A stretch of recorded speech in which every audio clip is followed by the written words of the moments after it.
So welcome back. I'm delighted to be joined by Konstantin Kisin, who is a comedian, the co-host of the TRIGGERnometry podcast, which has been enormously successful. I think you've got like 120,000 YouTube subscribers now. You're a writer for The Telegraph, The Spectator, various other places. So thanks a lot for your time. The place I want to start with is, obviously you're a comedian, and it seems like a lot of the fight back against, I guess, what you might call kind of cancel culture or woke culture, particularly amongst those sections which are traditionally dominated by the liberal left. Comedy seems to be the first one that's really making a bit of a fight back, and comedy arguably is the one that's most at risk, because obviously a lot of comedy is kind of edgy, is offensive to some people, is exactly what cancel culture doesn't like. I mean, is that something you've noticed? Have you thought that comedy is really in the front line in this battle? Yeah, well, thank you first of all for having me on the show. I really appreciate it. You say I am a comedian. I used to be a comedian. It's been about 4 months since I've been on stage, so I hesitate to call myself a comedian. I think we've all been cancelled by the coronavirus more than the woke left at this point. But yes, of course, comedy is always going to be very much at the forefront of the things that are most affected by any restriction of speech. If you remember, in the 80s and 90s, the great comics of that period of time, particularly in America, they were always pushing back against religion. The George Carlins and the Bill Hickses of the world were pushing back against religion. Why is that? Well, the Puritans of their day were the religious right in America, and they were saying, you can't say that, you can't make jokes about Jesus, you can't do this, you can't do that. They were offended by profanity, they were offended by obscenity, etc. So the comedians of that period of time instinctively pushed back against what they saw was an attempt to encroach on their turf, the great ones anyway. There would have been a lot of people, just like there are now in the comedy world, I'm sure, who were not pushing back against anything and simply being conformist and going, yes, I'll be a good little boy. And we see a lot of that right now. Actually, it's very few people who are pushing back. And the whole industry is actually, a couple of years ago, Nika Burns, who is I think she's the founder of the Edinburgh Fringe Festival Awards for comedy. She gave a whole big speech about how she looks forward to a whole new era of woke comedy. So the industry itself is actually very conformist. It's very interested in promoting and pushing through the people who tick all the right boxes, including in terms of how they think and what they think. But you're right, there are a few of us who are pushing back against that. And it's interesting, when I talk about the industry, I'm not just talking about, the people who book comedy shows, the TV producers, etc., who are all super woke and obsessed with diversity, inclusivity, all that kind of stuff. It's actually, the critics, the reviewers, they're all part of the same thing. Journalists who write about comedy. So when not this year, obviously, because there will be no Edinburgh Fringe Festival, but last year, myself, to some extent, you could say Jeff Knockout, Leo Kearse, Andrew Doyle and his Titania McGrath character, that we all took shows to the Edinburgh Fringe. There was like 4 or 5 of us basically out of thousands of people, and all the questions that we got in every single interview was, why are so many people pushing back against woke and woke tendencies in comedy? And I was like, it's 4 of us. It's literally 4 of us, so I think this idea that comedians are all pushing back against it is a little bit of a misnomer. Some of us are pushing back against it because, for one reason or another, we are all aware of the implications of this. Most people, as with anything else, as you see with the events that are happening now, most people will always go along with the flow, and whatever they're being told is the thing that they're supposed to do now. But obviously the reason that comedians push back against it, the ones that do, is because we see that freedom of speech is a fundamental guarantee of our ability to do what we do. And so whenever people become hypersensitive, because when they become punitive against people who say the wrong thing, that's obviously going to be something that affects us tremendously. And I think that's why you see some of us pushing back against it. Yeah. I mean, do you think British comedy is actually suffering a result in terms of quality? I mean, obviously, we all had quite a lot of time with the lockdown. So I was watching some old Frankie Boyle stuff from the early 2000s, and compilations of his Mock the Week stuff. And I was thinking, how much of that would you get away with now? The Mighty Boosh being another one, which I think has got in quite a bit of trouble. I mean, do you think that British comedy, in terms of its quality, is going to really start to suffer as a result of this? Well, I think what you're talking about, James, is TV comedy, and I think it's important to draw a distinction. I think in terms of the live circuit, up until the lockdown, I think it was pretty in a relatively healthy place. I certainly didn't feel that ideologically it was very diverse, but that's always going to be the case with a super progressive industry like comedy. But broadly speaking, if you went out and you paid 10, 15, 20 pounds to go and see a comedy show, you know, at the Comedy Store, Top Secret Comedy Club, at the Brighton Comedia, one of the big clubs around the country, you'd get your money's worth. You know, you'd get a really good quality night and you'd enjoy it. And obviously, if you went out to see a live touring comedian, if I was coming through a town or someone else that you liked was coming through, then again, you'd see some high quality comedy of the kind that you like. So I don't think there was too much of an issue, and I don't like to exaggerate. But what you're talking about is TV comedy, particularly BBC commissioned comedy, and that I don't know if I'm allowed to swear in the course of this interview. Yeah, go for it. Well, let's not swear. Let's just say that it's gone down the toilet, and I think everyone who watches it readily accepts that. It's become what many people now call police clap comedy, where you're not actually enjoying somebody's skill or craft or of the humorousness of their performance. What you're really enjoying is the fact that they're parroting your opinions back to you, and there may be a joke or two inserted somewhere, and that has obviously plummeted. The numbers of viewers tuning in have plummeted, not just due to that, but of course there's a lot of competition as well from the Netflixes of the world and all sorts of other things, and yeah, I think the quality has dropped a lot, and it's because they stopped being inventive, and actually even Frankie Boyle, who's gone super woke in recent years, there's a video of him from about 10 years ago talking at the Edinburgh Festival to a prominent film critic whose name now escapes me. Is it Richard Osman, I think? Is that the name? I mean, I think he does do some. Yeah, I'm not that. Anyway, Frankie Boyle 10 years ago was talking about how TV commissioners don't want to take any risks, how they've become cowards, all of this kind of thing. And of course, in the intervening 10, 11 years since 2009, when he was talking about it, that situation has got massively, massively worse. So what you will probably find is the BBC and other kind of channels who are forced to play by these new progressive rules, the quality of the output is going to drop continually over the next few years, and you'll see some kind of alternative platform emerging. Of course, there is one already with YouTube and Netflix and others, but you will see that, you know, if you want to enjoy good quality, funny online entertainment that doesn't hold back, you're not going to see that on your television screens. It's going to be somewhere else. Yeah. I mean, have you faced much kind of backlash within the industry? I mean, particularly with kind of trigonometry, because obviously some of the people you're interviewing are not popular, shall we say, with a kind of a liberal left crowd. Have you faced much backlash from your peers? Yeah, I think it's fair to say that both Francis Foster, who, you know, my co-host, and I, we are both kind of hate figures in the world of comedy, which is kind of interesting because, you know, right now there's a big scandal going on that most people won't be aware of, but it's interesting just as a thing. well, okay, so you are aware of it, right? So a lot of comedians, male comedians, are now being outed as being sexually inappropriate and all this kind of thing, and which is quite an interesting thing, because it seems like a lot of these very progressive, very woke male feminists have been harassing women, and that hasn't seemed to have impeded their career in the comedy world at all. In fact, many of them seem to have done very well.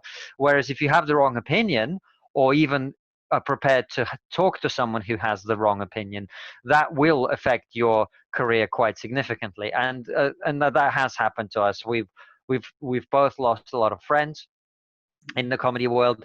There are certain clubs that before the lockdown started were refusing to book either of us, and at the time we were kind of club comedians to a large extent. So that was essentially like if you're an independent contractor, losing a percentage of your business simply because of of what you believe, or who else you, if you're a plumber, essentially 20% of your customer base refuse to work with you because you talk to some other plumber that they don't like, Yeah. that kind of thing. So yeah, it has affected us. Look, I don't like to cry and complain because it's just not my style. I think with trigonometry, as you said, we've had tremendous success, and we're now at a point where, frankly, I don't really care what other people in the comedy world think about us. We're making we're making something that we fundamentally believe is very important. We have a very big fan base of people who love and support what we do.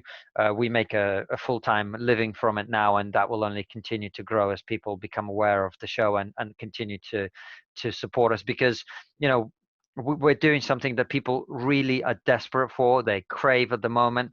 I know you watch our show, and there's so many people who we get messages every day, people saying, for the last 3 months I've been stuck at home, and you've kept me sane. Or people saying that they feel ostracized in their friendship group, where they can't talk about, they literally in 2020 in Britain are unable to voice what they think among friends for fear of being banished or ostracized.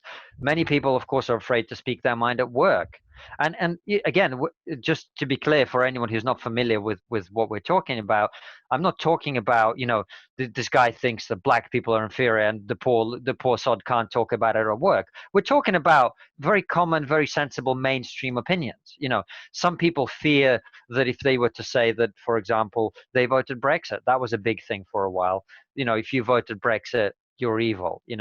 Now, obviously we've got we've had the riots and the protests in London and all over the place with the Black Lives Matter, a cause that almost everybody supports in terms of the official slogan. But a lot of people, including many black people and people from other minorities, are aware that behind the slogan there's an organization, and that organization wants to abolish capitalism, it wants to abolish the police, it wants to do all sorts of other things that not everybody's up for, and not everybody thinks that abolishing the police and ending capitalism is necessarily going to help ethnic minorities in this country do better, surprisingly. So, but people are terrified of talking about that. So, one of the things we do is we get a lot of voices, including right now, a lot of people from those kind of backgrounds, black people, Asian people, etc., to come and tell us just a little bit of an alternative viewpoint, just to make people aware that these kind of voices are out there and they exist. And I think that's something that a lot of people really appreciate. So what comedians think of us, it doesn't really bother me. Plus they're too busy groping women, apparently. I mean, do you think, it's a kind of the point of cancel culture. It isn't just to kind of to cancel the individual, so the individual target. It's really about the fear. It's about putting fear over a whole industry. So you're never quite sure whether you've stepped over the line. You're kind of ultra careful the whole time. Do you think that's the real purpose of it? Yeah, of course it is. I mean, this whole ideology is fundamentally about power. It's about securing the reins of cultural power, which they largely already have. When you look at some of the greatest shows of the last 20 years have now been cancelled or restricted or removed from viewing in one way or another. Everything from Elements of Faulty Towers to Little Britain to all of those things that many millions of people enjoyed and had no issue with at the time, and many still don't have any issue with them at all. It's about creating power, so you can direct the mob in whichever direction you want, and then cancel, and then, as you say, hold a sort of fear over people that if they overstep the mark in any direction, that they're going to be punished for it. And what that creates is absolutely a climate of fear and a climate of intimidation, and people feel it. And a lot of people, because I know this because as I said, we get these messages on a daily basis, including from personal friends, but also from simply people who watch the show, who say, I'm terrified of speaking my mind about any issue with my friends, with my family, with my parents, with my children, with whoever it might be, with my colleagues at work, anywhere, for the fear of being punished. People are terrified. I mean, it's really interesting how you said that kind of back in the 70s and 80s, the main threat to free speech was clearly from the right, the kind of Mary Whitehouse types. Whereas in the last decade or so, it's more been from a kind of authoritarian, neo-Puritan left. Mm. Why do you think that is? Why do you think the left has given up on free speech? Or perhaps even why has the right embraced free speech? I guess it might be two sides of the same question. Yeah, I'm not sure that the right necessarily has embraced free speech. I think it's more about the left rejecting it. I think, you know, there's always been in Western countries, particularly kind of within the center and the center left and the center right, without going to the extremes, there's always been a consensus around the issue of free speech. You know, and there was a brilliant letter in the Times, I think, a couple of days ago. I think you're nodding, you saw Yeah, it, I see, where somebody wrote in to say, "Dear editor, there were several letters in the opinion pieces of yesterday's paper that I fundamentally disagreed with. Keep up the good work." Now, people forget. I mean, if someone is in their 20s watching this, they might not even realize that ever existed. You know, but that consensus has always been there. This idea that I disagree with what you say, but I will defend to the death your right to say it. That used to be something that actually almost everybody could unite around. And that used to be something that most people accepted. I think there's a couple of reasons. One of the reasons that people tend to abandon the idea of free speech is when they fundamentally recognize that the arguments are not on their side. And this is what has happened with the left. They've gone down this wormhole of critical theory, intersectionality, institutional racism, white privilege, all of these things that when you start to look at them in detail and try and understand what actually lies behind these phrases, they're all very suspect. None of them can be easily. None of them are confirmed by evidence. None of them are confirmed by research. None of them are scientifically verifiable. They're all kind of, here's a thing that I believe is true. And of course, if you make those sort of claims, people will challenge them with, research, science, facts, etc. And if you want to continue to be able to, be a gender studies professor, you have to find some route of justifying your argument. And if you don't have the logic, reason, facts, etc. on your side, then the best thing to do is to say, well, anyone who questions what I'm saying is a racist, bigot, homophobe, sexist, etc. So I think that's part of it. The other part of it, and I think this is something that's come very much to the fore now, is that the people who are now the voice of the left, unfortunately, are the far left. They are the extreme left. And the extremists never believe in free speech because they recognize that that it's a tool that will be used against them to diffuse their extremism. And just like the people on the far right, the extremists on the far right don't believe in free speech. They don't believe that ethnic minorities should be able to say what they think and argue for their rights and all of that. The people on the far left are equally extremist. And the difference is that the center right has held, and the voice of the right, if you like, are the kind of center right political figures of the Boris Johnson mold. Whereas the voice of the left is the Ash Sarkars and Arab Bastanis of the world, who define, we saw this with the J.K. Rowling incident only a day or two ago, when several people at her publishing agency resigned because they said that freedom of speech can only exist in a world where we've addressed equity and diversity or some kind of bullshit. So basically, freedom of speech only exists when people agree with them, is what they're actually saying, right? And so that, I think those two are the two reasons, really. The first one, as I said, I think that the arguments are not on the side of the far left, and the other thing is the far left is now the voice of the left, which is a great shame because there are there's an incredible number of very decent, very sensible, very reasonable people who exist in that center left part of the political spectrum, have very reasonable ideas, and who are willing to face problems and address problems that people on the center right are less keen to look at and address, which is why I always said that I'm not left or right. I'm very much in the center myself. And that doesn't mean that I'm in the center of everything. What that means is I have some right of center ideas, I have some left of center ideas, and I recognize that both sides have something to offer. The problem for the left now is that they've been taken over and seized by a bunch of extremist lunatics. Yeah. I mean, because obviously I believe you were born in the Soviet Union. Yes. I mean, did that kind of play a role in making you more suspicious about kind of groupthink and authoritarianism? Yeah, of course, and I think it's a quote from Nietzsche that you should fear those in whom the desire to punish is strong. Uh, and what I see with this, with the woke movement, is that it's a punitive authoritarian movement. They want to punish you for doing the wrong thing. They don't want to criticize what you do or what you say or engage in debate. They want to punish you, and they will do that. In order to achieve their political goals. So my first sense is that. The other thing, of course, is, if you come from a place which doesn't have freedom of speech, and it's not just the Soviet Union.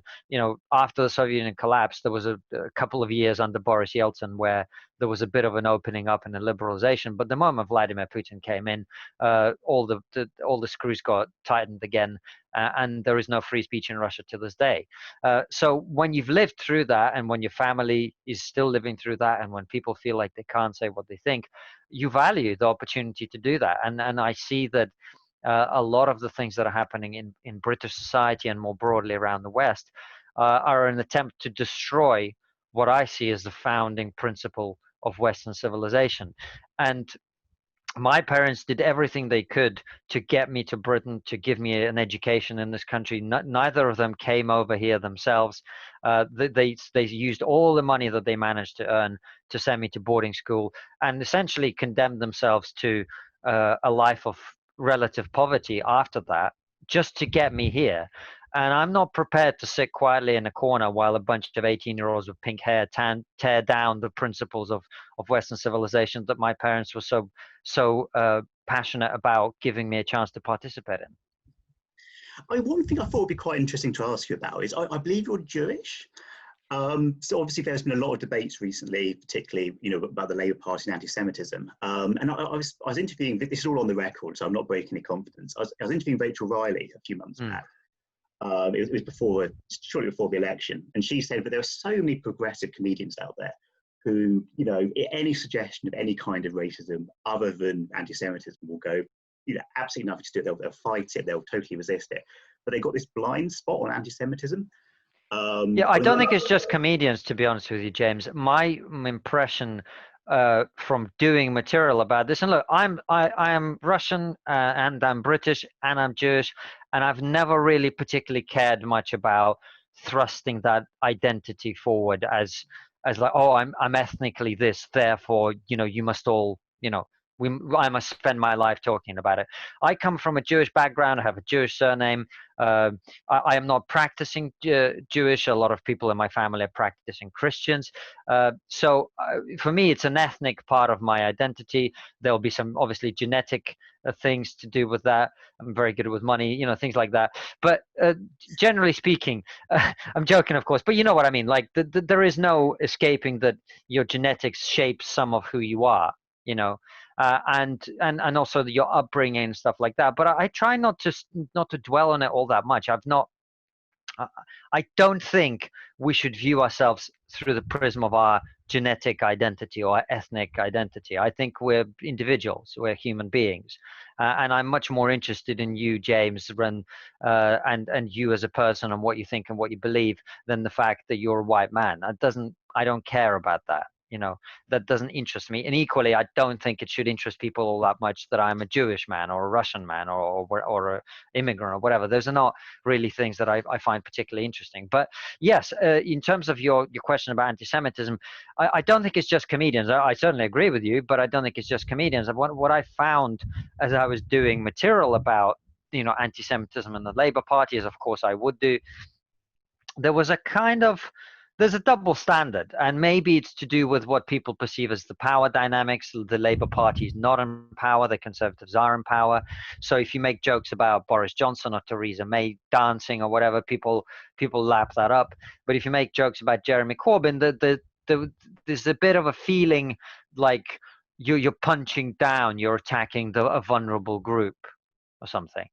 And based on his last election performance, he was pretty vulnerable. But I wouldn't say that attacking with comedy, not attacking, but mocking, ridiculing, poking fun at a major politician in this country is punching down. But that did seem to be the perception. And of course, Jews have always had a kind of an odd relationship with this whole oppression Olympics, which is what we're really talking about, because there's a problem with Jews, which is the Jews are successful, right? And so they don't fit very neatly into this idea that minorities are oppressed, and therefore they're excluded from that kind of conversation. In a way that I think you're going to start to see people from certain Asian communities, Indians, for example, who are very, very successful and thrive in this country and out-earn white British people, etc. They're going to start to get squeezed out as well. And you already see this happening with the term BAME being disintegrating before our eyes, where people want to say, well, I'm black, Asians don't speak for me, and all this kind of thing. And that kind of slicing away at everything is going to continue as we become aware of the fact that all these terms like BAME, or even this idea that there's an Asian British community or a black British community, this is all nonsense. This is complete rubbish. People from Caribbean countries and people from African countries who, for example, a Caribbean, the fourth generation descendant of someone who came from Jamaica, has very little in common with the first generation immigrant from Ghana. They have different values, they have different ways of looking at life, they have different attitudes, they live in different parts of the country, they speak different languages, they have different accents, they have different cultural attitudes, they face different sort of challenges. For example, first generation immigrants from West Africa are incredibly successful. They do incredibly well in education. So the idea that they're somehow oppressed is preposterous. And many of them don't share the same views as people from other communities. The same with the so-called Asian community. How much in common do you think Pakistani Muslims have with Indians from India, with Sikhs? They have different religions, different views. Many of them have been at war for decades in their own countries. They don't have anything in common either. So all of these attempts to bring people into one big tent, they don't really work. And we're starting to see this politics of identity become really, really toxic now, because it's driving everybody into their own intellectual ghetto. I mean, I thought you posted something really interesting on Twitter. I think it was a few weeks back about identity politics. So this is when the statue pulling down has started.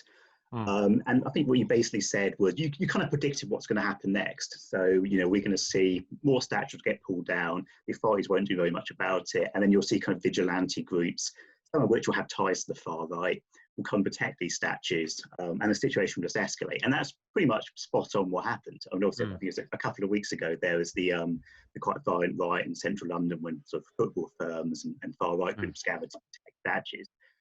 I think if you're one of the big risks of identity politics, once you start promoting for one group, it almost encourages other groups to kind of identify themselves in that firm as well. So, well, absolutely. It doesn't almost encourage them. It makes it inevitable that they will do that. And this is something I've been talking about for years, because I fear the rise of the right, of the far right, not the right, but the far right. I fear that white people are going to be persuaded by the argument that, well, if everybody else is going to engage in identity politics, and if you are being told constantly that you're bad, wrong, evil, and tainted with original sin for being white, well, a lot of people aren't gonna bend the knee to that, and I don't blame them. And of course, if the only people then offering them an alternative is the far right, who say, well, yeah, being white, you are being discriminated against. Being white is now seen as being evil, and there's nothing wrong with being white. In fact, what we should be is we should be proud of being white. In fact, let's make our country even more white by getting rid of all these people of color. That's what's going to happen if this identity politics doesn't stop. So you're very kind of British and softly spoken about these issues, and you said, well, it could possibly be encouraging. No, it's making it happen.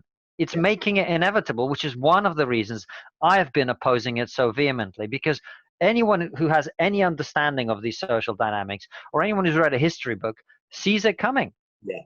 I mean, I don't know if you saw last night, but it was at the Manchester City Burnley game, I think. There was a banner flew over with White Lives Matter, which obviously say was, pretty disgusting. But at the same time, that's almost a kind of the start of that kind of cycle. Once you promote racialization amongst one group, it inevitably produces racialization amongst other groups.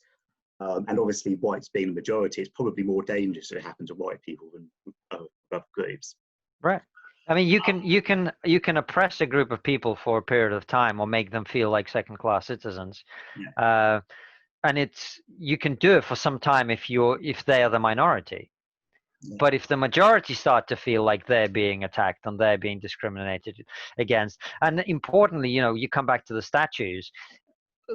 When Black Lives Matter protesters were protesting, when they were rightly voicing their concerns about certain issues that they feel strongly about, I think the vast majority of the British public were squarely on their side. Even though I disagreed with the method, I didn't think, and I don't think that um, a mob of protesters should be entitled to go and destroy property, even if the statue of Edward Colston perhaps shouldn't have been there, or there should have been a more robust debate, let's say, about whether that should remain, or if it does remain, do we need to put some kind of plaque to make sure people are aware of the man's kind of checkered history or whatever. That was something I think most people wouldn't have felt all that strongly about. But the moment you start writing Churchill was a racist on his statue and burning the British flag on the cenotaph, that is when you start to make a lot of people feel like what you're really attacking is not inequality or injustice or lack of racial harmony. What you're really attacking is British history and British culture, and by extension British people. And I'm someone who came to this country when I was a teenager. I'm very proud to be British. I was very proud to become a British citizen and to swear an oath to the Queen and to become some part of this country. I'm proud of this country's history, and I think a lot of people are, and rightly they should be. And the moment you start to attack the things that people hold dear, that's when the tide turns and people feel like they are being attacked. And it's no surprise to me that some of the predictions that I made are already coming true, even though I'm really not keen for them to come true, because I don't want to see this playing out the way I think it will. Yeah, I mean, it's really interesting. I mean, one thing that I kind of thought was it didn't seem to be opposition to imperialism quite across the board. I mean, obviously, the original campaign, say, I agree. I think most of the country is totally on board with it, and clearly there's a big problem with police brutality and racism. But I mean, when you started attacking what were essentially symbols of almost of the British state or British history. So I mean, for example, like Gladstone, there was talk about removing Gladstone statues, not because of anything he'd done. He's one of the great liberal prime ministers. But because of what his dad had done, because I think his dad owned some slaves at some point. And some of the statues in America that have been taken down have been really, I mean, George Washington's had his statue taken down, I think, in Seattle or Portland. And you kind of go, it's very interesting that there's never the same demand to remove the history of, say, the Ottomans or the Mughals or all these other civilizations, which also, had very dark things in their history. It only seems to be really targeted at one kind of civilization. And that's kind of what made me think this isn't just about racial justice. Yeah, there doesn't seem to be much of a racial justice campaign in Mongolia, does there? But I would imagine Genghis Khan has done a few things that maybe we don't approve of and nowadays. They've got a massive statue of him in their capital. Yeah, it's pretty big. I don't see anyone demanding that gets pulled down. Look, first of all, most of the people who are doing this have absolutely no understanding of history whatsoever. So if you want to talk about slavery, slavery is a universal constant throughout human history. So there's things that people don't know and don't understand and don't care to know because it's inconvenient to the narrative. But the truth is that every civilization in history, pretty much, particularly those that were big and powerful, have had slaves. The ancient Romans, the ancient Greeks, all the way through to Tsarist Russia. My ancestors in Russia would have been serfs until I think like 1861. Obviously, then you get World War II. Jewish people and Ukrainians, like my grandfather, were taken as slave laborers to Germany and work there as slaves. So when they start handing out the reparations, I'm going to be right at the front of the line with my hand out. Obviously the Islamic civilization of the 14th century onwards in North Africa and the Middle East actually took out more slaves out of Africa than the North Atlantic slave trade in which Britain was involved and in which America was involved. And of course, we know now that there are more slaves in the world today than there have ever been. Right, the people who made and mined some of the materials in your laptop and in my desktop and in all our phones probably were mined and produced by people who we might well describe as slaves. So this idea that somehow Britain and America have this unique original sin in the area of slavery is a historical illiteracy. Does that mean that we should just accept it and just say that's normal? And maybe not. Maybe we should look at how we can do. We can pay some. Not tribute, but whether we can recognize that that was a wrong. We can make sure that people don't feel like they're having to, have that history shoved down their face in a country where they still feel like they haven't quite got the equality that they want. So I'm open to that conversation, but I think it needs to be conducted with a certain amount of historical awareness. And the truth is that Britain, America, and other Western countries were the first and frankly only countries to this day that have actually ended slavery. Most other countries, including many other countries that sponsor our football teams in this country, continue to have slavery there, and we don't seem to be talking about. I mean, so that's sorry. I think very briefly once again my computer did something strange, but it's fine. I'll just edit the best I can. Just one final question. Right. I wanted to go back to comedy, so obviously, which is kind of where we started. And obviously, I was suggesting there'd been kind of like a woke backlash, and obviously you were correct in being saying 4 or 5 of you. But do you think that the comedy world and kind of woke culture, cancel culture, are inevitably on some kind of collision course? Even if there hasn't been a backlash yet, it will happen, just because the nature of comedy needs to be. But you need to be able to be offensive, you need to be able to be provocative. I mean, can you actually have woke comedy? Is that a real thing? Yeah, you can, and I think it's been fairly successful in recent years. Look, the truth is that most people will either tune out or accept whatever is shoveled at them. Yeah. So, a lot of people enjoyed something like Hannah Gadsby, for example, who you might describe as a woke comedian who didn't seem to have a lot of jokes in her specials, but people really enjoyed them. Some people. So there's room for everybody. There's absolutely room for woke comedy. This is the main difference between the woke side of the argument and the side of the argument that I'm coming from, which is I'm not trying to restrict anyone's ability to do any comedy that they want. I think people should be free to do whatever they want. And there's lots of audience out there. There's a big audience out there for woke comedy. Fantastic. Let people do that. But there's also an audience there for political satire. There's also an audience there for offensive comedy. There's also an audience out there for all sorts of things. And that's where my real issue with it comes in. I think if you talk about the clash, I think we're in the midst of a much broader systemic cataclysm right now when it comes to the culture war, if you like, and comedy will be inevitably a part of that, but it remains to be seen how that happens. I think there's a big clash coming on all sorts of fronts, and how the pieces crumble, the pieces of our civilization crumble, and where they fall remains to be seen. Well, so it's been really interesting. So thank you so much for your time. Very grateful. Obviously, I'll put a link to your channel in the description. Not that you need the support of my 1,000 subscribers. So maybe there's 1 or 2 who aren't already subscribed to you.